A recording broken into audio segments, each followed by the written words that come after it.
Mrs. Ann Phillips said her family purchased the burial plots in the Blanchard Cemetery back in the 1930s for a stillborn baby. They purchased 3 plots so Mrs. Phillips' parents could be buried alongside the child when the time came. And last month, 50 years later, Ann buried her father there. And that's when she noticed there was only enough room for 2 graves, not 3. My sister and my mother and I went down to check out about having a headstone set for my father, and we noticed it then. It looks like there are enough for 2 people, and the mayor down there measured, and there was, I think he said either less than 10 feet or 10 feet, I'm not sure now, but there wasn't 12 feet there. So there's a marker with the name that is not in your family. Right, yes, that's true. Ann says she still has the deed showing that her family purchased the burial plot, so there isn't any question about ownership.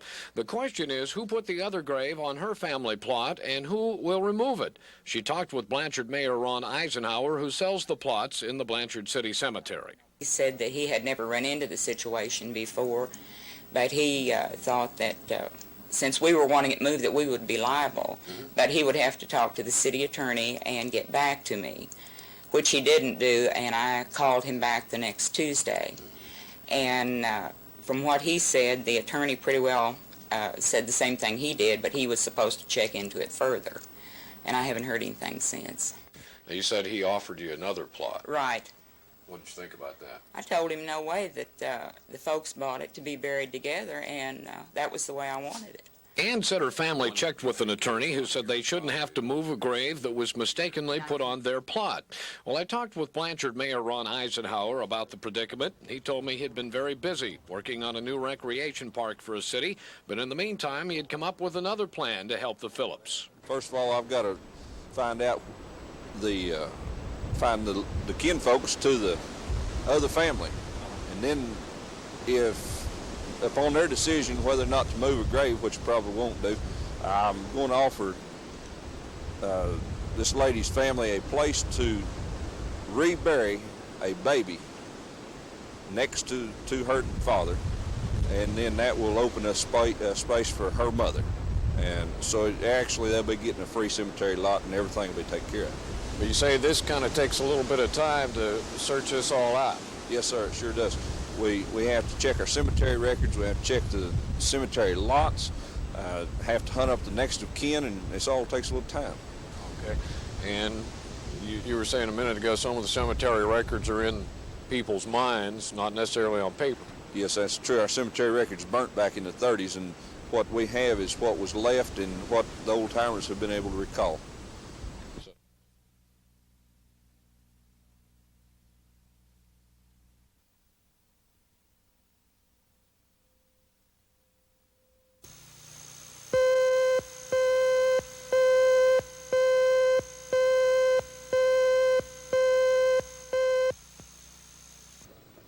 A few weeks ago, In Your Corner was called about a food problem in the drug recovery program.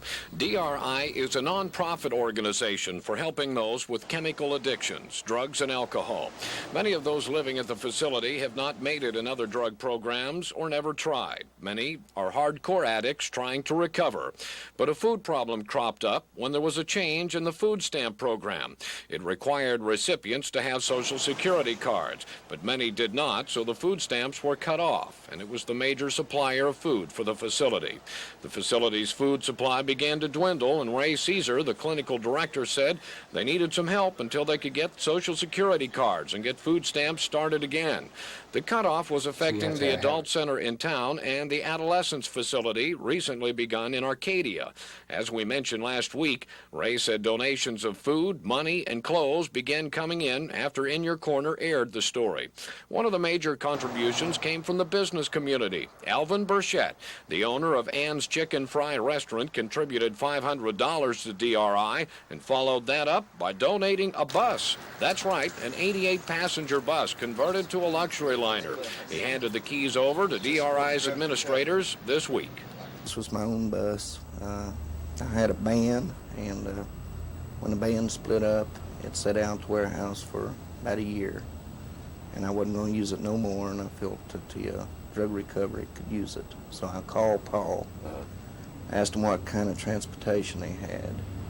And he told me they had one little old bus, 24 passenger, and an old station wagon. So I asked him if he might be interested in this one. If so, I would like to help him out. And I guess they were. Yeah, they were pretty tickled. Yeah. Well, one of the first things we're going to do is take all the residents camping. We've got about, between a adult program and an adolescent program, we'll have up to 70 kids, total. And we're going to take them camping. So this is going to enable you to do some things that you You never bet. did before. That's right. Okay. We can go to rallies and seminars and recreational trips and all kinds of stuff, and take the residents and most of the staff with us.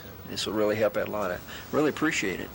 This is important to us. Well, the donations totaled a little over $1,000 in cash, and now in some ongoing kinds of things, food-wise, it's been probably $2,000 worth of food so far, and in the bus. I mean, it's just been fantastic.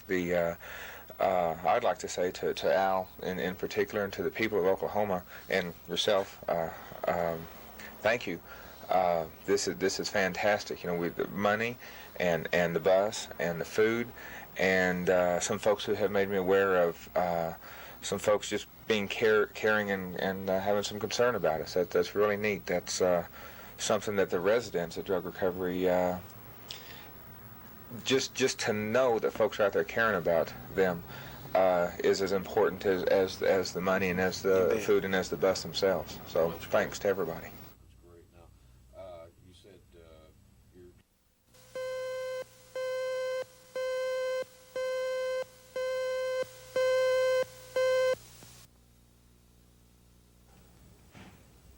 Meet Mr. J. He's a Great Dane belonging to the Yosak family. Diane Yosak says Mr. J is a great comfort to her and her 9-year-old son when her husband is gone on one of his many trips out of town. She says they've taken normal precautions with their dog. The yard is fenced. In fact, it has an electrical current through it to keep Mr. J in and the intruders out.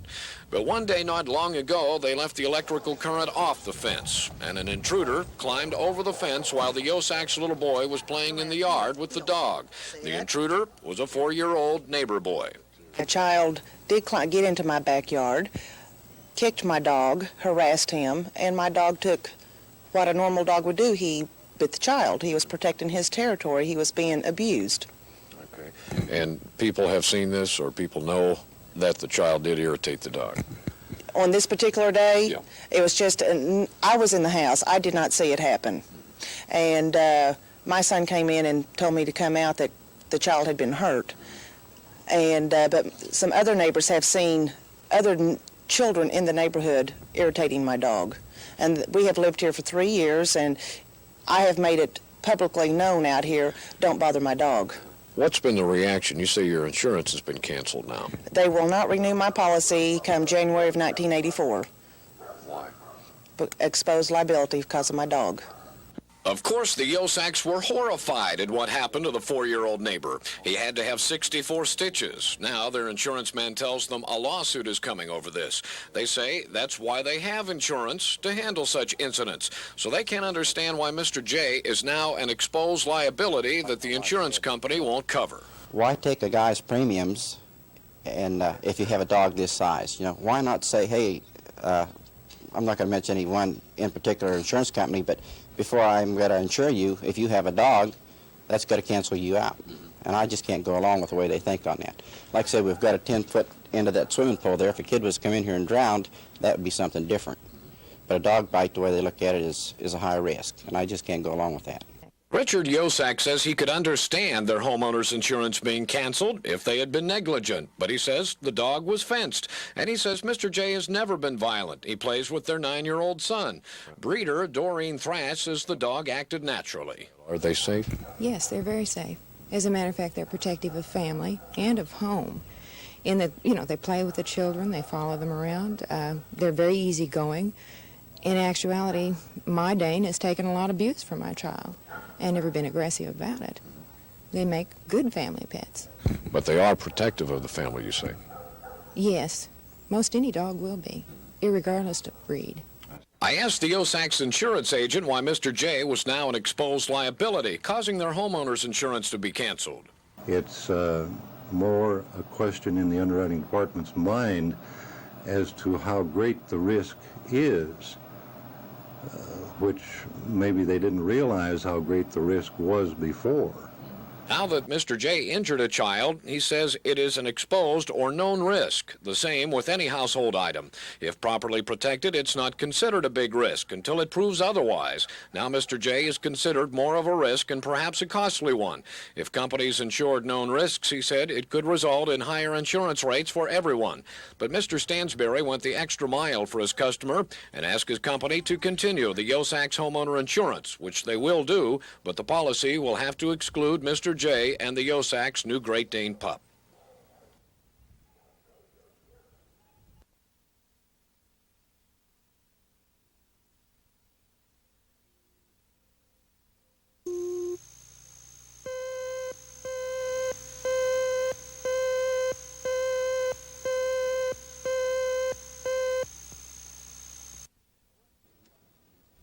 It's great to live out in the country. It's quiet, not crowded, and the scenery is beautiful.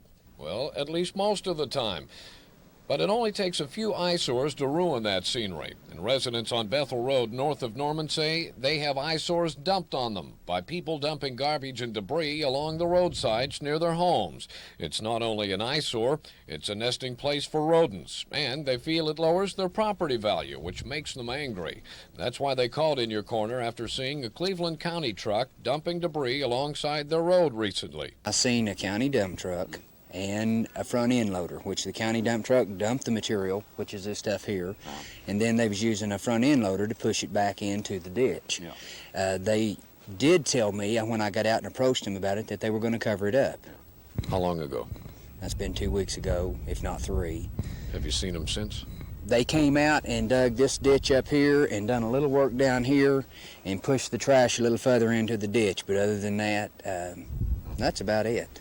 I'm getting disgusted because I have a high-value house at the end of the road, and the value is continuously going down because the place is getting worse. Okay, now you said you asked some questions about this. Who'd you talk to and what'd you find out? Well, we contacted the DA and the county, and they say it was past practice. What's that mean? Well, they've done it in the past, and it seems like they're going to continue it until certain people start complaining, and that's where we got going. Well, In Your Corner contacted Cleveland County Commissioner Ken Wilson, who is over that district. He told me it was a practice to use some material, such as tires and tree limbs, to help build up washouts along roads, but not trash.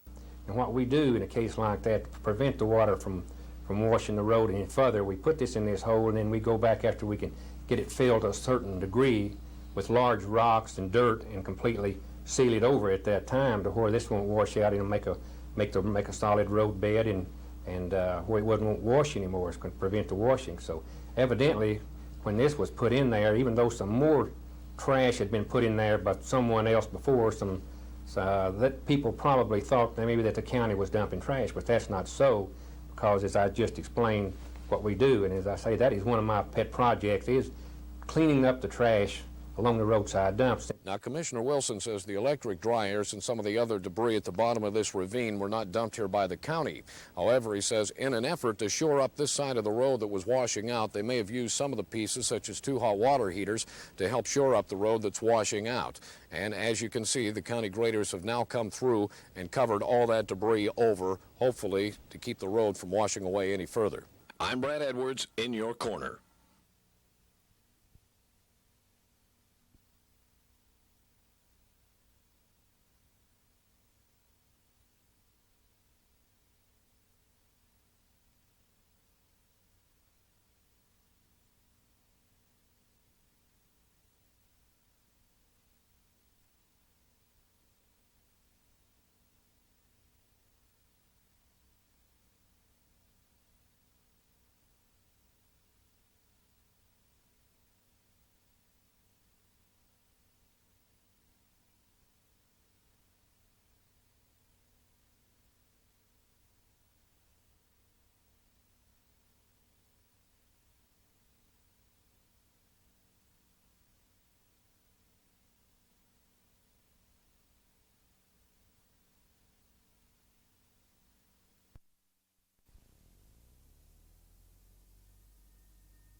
Many trusting souls shop by mail, some for the excitement of getting a package in the mail, others because of the convenience of it. For Carol Knox, it's the convenience angle. Carol's had back surgery and is disabled. She says she's always shopped by mail and had little or no trouble, but recently she did, and now she's stuck. You ordered some copper pots and pans back in October of 1982. Yes. And they still haven't shown up? No. Okay. Can you tell me a little bit about what you went through trying to track down what happened? Because you did get a canceled check here from them. In January, I wrote them and sent them a copy of the canceled check, front and back, Right. where they endorsed it in, I think in, November. That's when you sent them the canceled check? No, in January. January, okay. And did you ever get any response None, from them? None. That was So I tried to call them about, a month later. And then I wrote them again and sent them another check and said in my letter I was sending a copy to Brad Edwards, Channel 4 in Oklahoma City, and the Better Business Bureau. And I've had a card from the Better Business Bureau also, that they're looking into it. Have they been able to tell you what's going on so far? I haven't. Just a card is all I've gotten. Have you written back to them since that time to see? No. I see. So do you think at this point have you sort of given up on ever getting your product or your money back? I probably won't give up this quick, you know. It's been so well advertised and in so many magazines and in the paper. It's hard for me to believe they're just really crooks, you know. But there are mail order crooks out there, and if they are out of state, all the harder to catch them and get the consumer's money back. Now, what Carol ordered was some pots and pans from Philip LaFrance in Melville, New York. She paid $29.95, but has since seen the same offer for $19.95. Even at the higher price, Carol has nothing from them but a canceled check, a common occurrence these days with mail order. Patsy Plate of the Attorney General's new Consumer Protection Office says there are many rip-offs through the mail, but there are some actions the consumer can take. She needs to send all the details of that, a copy of the ad. It's good to keep a copy of the ad that she responded to, a copy of the order she filled out, and the check or credit card slip, whatever it was that she paid for it with, and send all of that information to the local postal inspector office. I recommend that one over the Washington, D.C. office. It's too busy. Or the Federal Trade Commission, which also has the rights to enforce this federal law on mail order. Or there is another company and our address, Mail Order Action Line in New York, that she can write to. And this office would be glad to provide that address to anyone who needed it. If you don't receive a product in the time a company says you will, then you have a right to a refund under federal law. And if you contact your local postal inspector, he'll help to find out if the company is a ripoff, and if so, will take steps to prosecute and to help you get a refund if possible. If a mail order company is in your state, then contact the Attorney General's office since it is in their jurisdiction.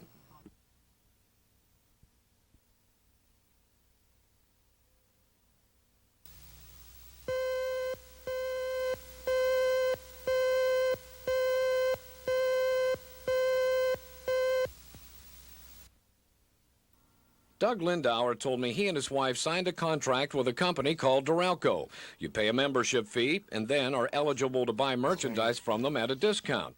However, when Doug and his wife went home and started figuring that when they financed the $790 membership fee, the interest jacked it up to over $1,000. Plus, after the first year, they had to pay an annual membership fee of $25. So they weren't sure they could afford the discount buying program and wanted out of the contract. So in other words, you changed your mind overnight. Right, I slept on it. I see.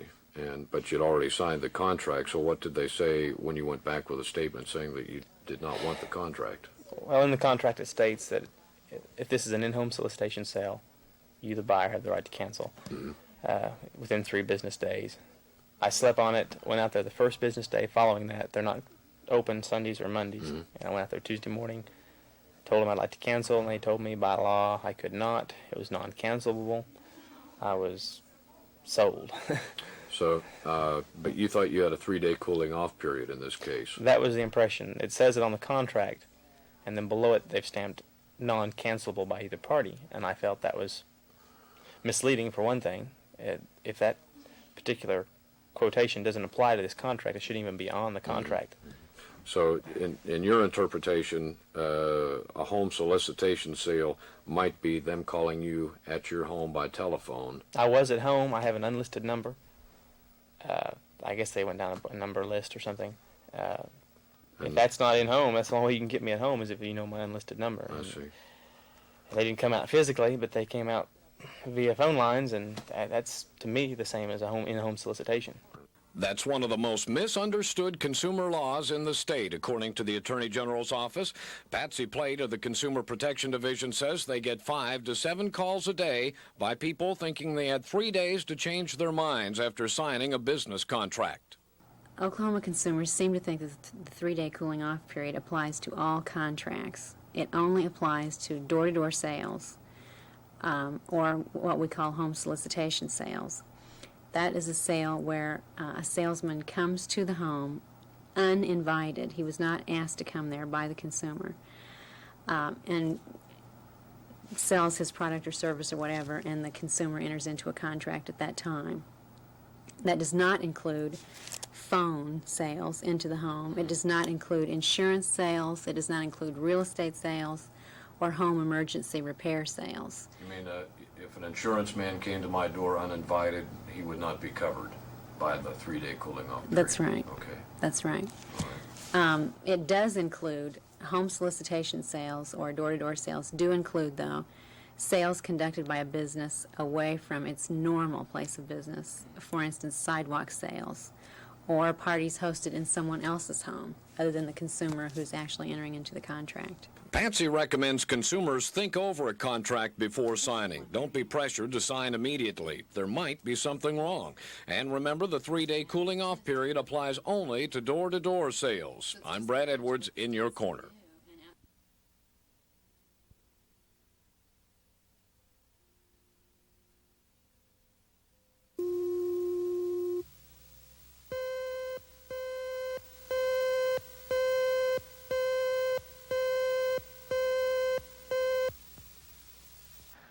Carol Moody says she and her husband built this development of homes starting back in 1978, but they don't like the gas meters sticking up from the driveways unprotected, 39 of them.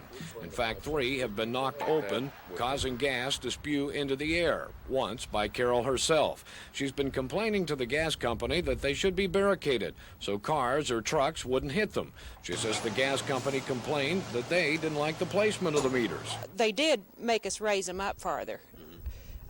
These are the newest gas meters. What was the purpose of raising them up? Well, so people could see them when they come out of their garage, and within a few weeks, one was knocked over. Did you say that they were upset about the positioning of them here in the driveways? Well, they put them there. I don't know why they should be upset. If they didn't It's like a that, utility they wouldn't have to. Oh, it is? This is an easement. Carol said the electric boxes in the drive have barricades around them, but still nothing around the gas meters. She said after a while she quit worrying about it until she saw a recent news report that renewed her interest in protecting those gas meters. What are your fears about these as they stand now? Well, I kind of let it go, and then the other evening, I saw on the news where the 6 firemen were injured by the gas meter explosion, and I kind of got chilled. So I called you the next morning. And in your corner, contacted the gas company about the situation. They checked it out, and in a few days' time, crewmen were out to put barricades up around the meters, making Carol and the rest of her neighbors feel a little more secure in light of a recent accident in which a car hit gas meters, causing a fire at an apartment house. I'm Brad Edwards, in your corner.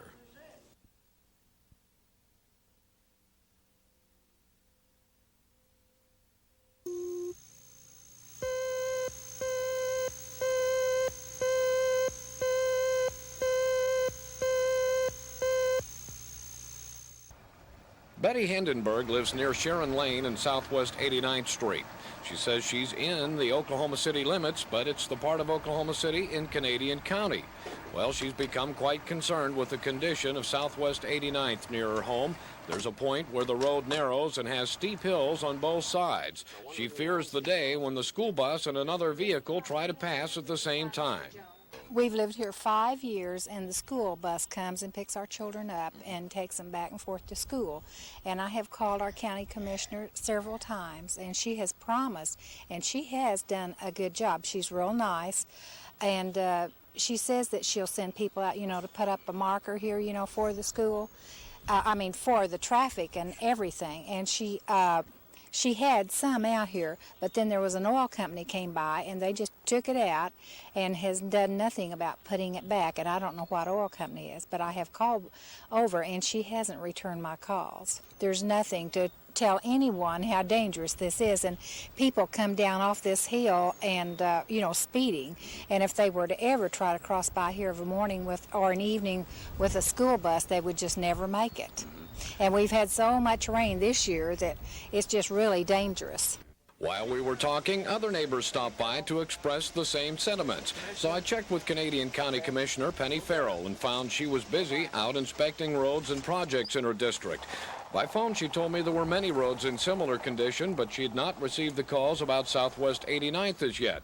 I checked back with Betty Hindenburg, and she said the commissioner has now erected new hazard signs. She said she wished more could be done, but she hopes that will help all her neighbors and the children.